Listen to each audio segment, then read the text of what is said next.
Hello साथियों, नमस्कार। आप देख रहे हैं आपका अपना YouTube channel DS Mishra official और आपके अपने चैनल पे इस नए और महत्वपूर्ण वीडियो सेशन में आपका हार्दिक स्वागत है। और इस वीडियो में मैं बात करने वाला हूं सभी कोटि के शिक्षकों के स्थानांतरण और साथ ही साथ बीपीएससी टीआरई 3 से नियुक्त होने वाले शिक्षकों के विद्यालय पदस्थापन के संबंध में। जी हाँ, और यह जो सूचना है और जो इस वीडियो में हम लोग बात करेंगे, देखेंगे, वह किसी सूत्र या कहीं से सुनी सुनाई जानकारी नहीं है। यह जो जानकारी मैं बताऊंगा इसमें वह अपर मुख्य सचिव डॉक्टर एस सिद्धार्थ के द्वारा जो एक आज पत्र जारी किया गया है, इस पत्र में से ही मैं निकालूंगा और आपको बताऊंगा कि कैसे यह तय आप कर सकते हैं कि सभी कोटि के शिक्षक जो अपने ट्रांसफ़र के लिए आवेदन किए हैं उनके ट्रांसफ़र की प्रक्रिया कब से शुरू होने जा रही है, कब से आपको ट्रांसफ़र का गुड न्यूज़ मिलना शुरू हो जाएगा। और साथ ही साथ बीपीएससी टीआरई 3 से जो भी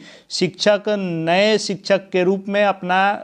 नियुक्ति पत्र पा चुके हैं और नियुक्ति पत्र पाने के बाद उनको अपने पदस्थापन का इंतज़ार है, तो उनका पदस्थापन भी कब से शुरू होने जा रहा है। तो इन दोनों महत्वपूर्ण टॉपिकों पर बात करूंगा, तो वीडियो खास होगा, अंत तक मेरे साथ बने रहेंगे। और यदि चैनल से अब तक नहीं जुड़े होंगे तो चैनल को सब्सक्राइब करके बेल आइकन को प्रेस कर लेंगे ताकि आगे भी सभी शिक्षा विभाग से संबंधित महत्वपूर्ण वीडियो की जानकारी आप तक पहुंचती रहे।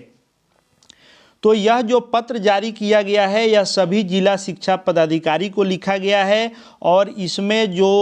संदर्भ है वह है सभी कोटि, चाहे वे नियमित हों, बीपीएससी टीआरई 1 टीआरई 2 से बहाल हों या फिर सक्षमता पास विशिष्ट शिक्षक हों, इन सभी ने जो स्थानांतरण हेतु आवेदन किया है और लंबे समय से आपको स्थानांतरण का इंतजार है, बार बार डिले होता है, नया नया डेट आता है। और साथ ही साथ बीपीएससी टीआरई 3 के जो अभ्यर्थी हैं उनके पदस्थापन के संबंध में यह पत्र है। और इस पत्र में जिक्र किया गया है कि पहले भी कई वीडियो के माध्यम से मैंने आपको बताया था कि यह जो ट्रांसफ़र की प्रक्रिया रुकी थी या डिले था, इसका मुख्य कारण मैंने आपने अगर देखा होगा तो महीनों पहले मैंने वीडियो के माध्यम से आपको बताया था कि मेन जो इसमें गणित है वह रिक्ति का है। जब तक रिक्ति कंफर्म नहीं होगा तब तक विभाग स्थानांतरण या पदस्थापन नहीं कर सकता है। और कई सारे वीडियो में मैंने इसकी चर्चा की थी और उस पर यहाँ मुहर लगते हुए दिखा है मेरे कहे हुए बातों पर कि अब जो यह मांगा गया है सो फाइनली शिक्षकों के स्थानांतरण एवं पदस्थापन हेतु जो भी आवेदन प्राप्त हुए हैं ट्रांसफ़र के लिए और जो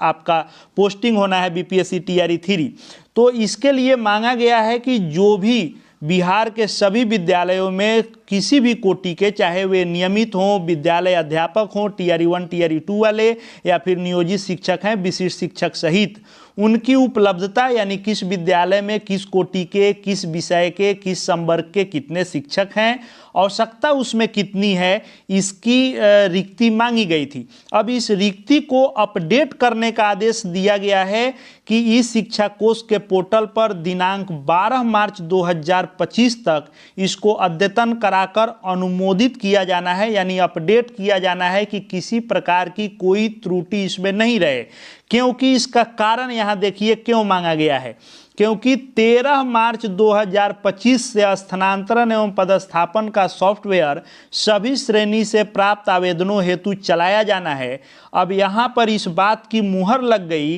कि अब जो ट्रांसफ़र होगा वह बाकी जो बचे थे, यानी असाध्य रोगियों का तो हुआ था, लेकिन बाकी जो बचे थे दूरी के आधार पर, हस्बैंड वाइफ के पोस्टिंग के आधार पर या और जो कोटि थे, सातों कोटि के जो भी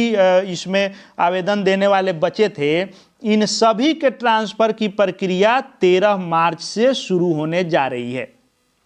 13 मार्च से शुरू होगी, लेकिन आपको गुड न्यूज़ मिलना कब से शुरू हो जाएगा उसको भी यहाँ हम लोग समझ लेते हैं। तो 13 मार्च यह टेंटेटिव डेट हो गया कि इस दिन से आपका ट्रांसफ़र शुरू होगा। साथ ही साथ 13 मार्च के बाद ही बीपीएससी टीआरई 3 से जो लोग नियुक्त हुए हैं इन सब के पदस्थापन की भी कार्रवाई शुरू की जाएगी। और यह कितने दिनों के बाद शुरू हो जाएगा इसको भी आप देख लीजिए। इसमें कहा गया है कि सॉफ्टवेयर चलाने के दौरान या बाद में विवरणी अपडेट नहीं की जा सकती है, इसलिए आप लोग 12 मार्च तक ही विवरणी अपलोड कीजिए। सारे जिला शिक्षा पदाधिकारी को निर्देशित किया गया है। यहाँ जिक्र किया गया है कि एक बार सॉफ्टवेयर चलाने में लगभग 7 दिन लगेंगे, यानी 1 सप्ताह लगेगा सॉफ्टवेयर को चलाने के लिए। यानी जितने शिक्षकों की सूची अपलोड की जाएगी ट्रांसफर या पोस्टिंग के लिए, उनको विद्यालय आवंटित होने में 7 दिनों तक सॉफ्टवेयर काम करेगा।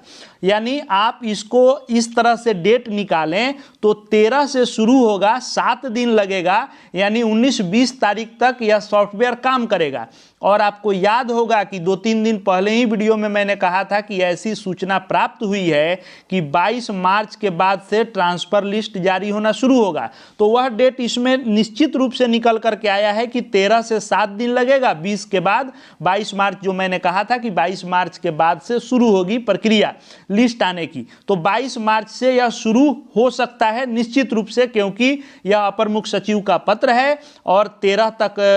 कहा गया है कि सॉफ्टवेयर चलाया जाएगा, 7 दिनों तक चलेगा।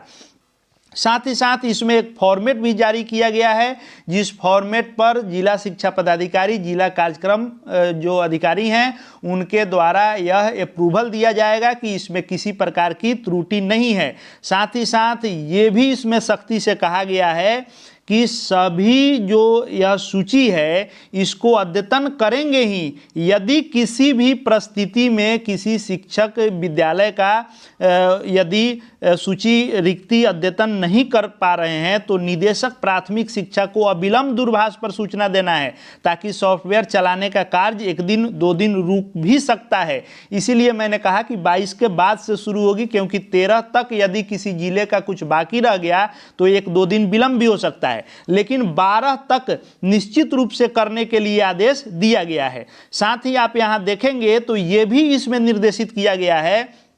कि सॉफ्टवेयर चलाने के बाद यदि रिक्ति से संबंधित कोई भी त्रुटि रह जाती है, परिलक्षित यदि त्रुटि होती है, तो इसे गंभीरता से लिया जाएगा। यानी जिला शिक्षा पदाधिकारी और जिला कार्यक्रम पदाधिकारी इसके जिम्मेवार होंगे और इसको अद्यतन करने का निर्देश दिया है माननीय अपर मुख्य सचिव डॉक्टर एस सिद्धार्थ ने। और आप इस फॉर्मेट को भी देख लें, यह फॉर्मेट दिया गया है, सभी जिला शिक्षा पदाधिकारी इस फॉर्मेट को भर कर देंगे, यहाँ पर जिले का नाम लिखेंगे और यह प्रमाणित करेंगे कि उनके जिले के अवस्थित सभी सरकारी विद्यालयों के लिए विद्यालयवार शिक्षकों की स्वीकृत इकाई, कार्यरत शिक्षकों की इकाई, नाम एवं अन्य विवरणी रिक्ति, शिक्षक से संबंधित सभी आंकड़ों को इस शिक्षा कोष पोर्टल पर प्रविष्टि करके अनुमोदित करा दिया गया है और सिग्नेचर मोहर करके यहाँ पर देंगे। और इसके बाद यदि किसी प्रकार की गलती रिक्ति से संबंधित होती है तो इनसे पूछताछ होगी।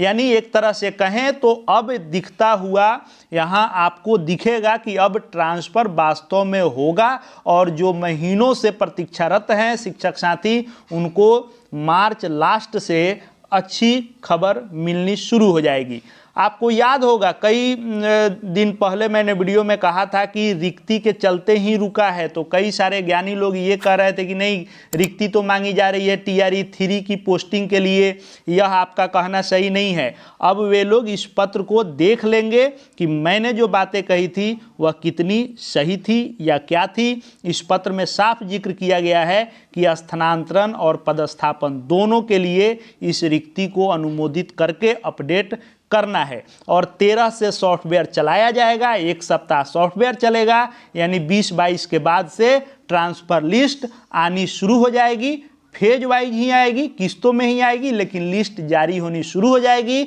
और BPSC TRE 3 की भी पोस्टिंग मार्च लास्ट में विद्यालय आवंटन इत्यादि निश्चित रूप से हो जाएगा। यदि इस सॉफ्टवेयर को चलाया जाएगा तो 7 दिनों में सॉफ्टवेयर रिजल्ट देगा। आगे शिक्षा विभाग एवं शिक्षकों से संबंधित हर महत्वपूर्ण जानकारी विश्वसनीय तरीके से देखते रहने के लिए चैनल से जुड़ जाएंगे, चैनल को सब्सक्राइब करके बेल आइकन को प्रेस कर लेंगे। साथ ही साथ हमारे Telegram channel DS Mishra official से भी जुड़ जाएंगे ताकि शिक्षा जगत की हर अपडेट वहां आपको मिलती रहे। इस वीडियो को देखने के लिए आपका बहुत बहुत धन्यवाद।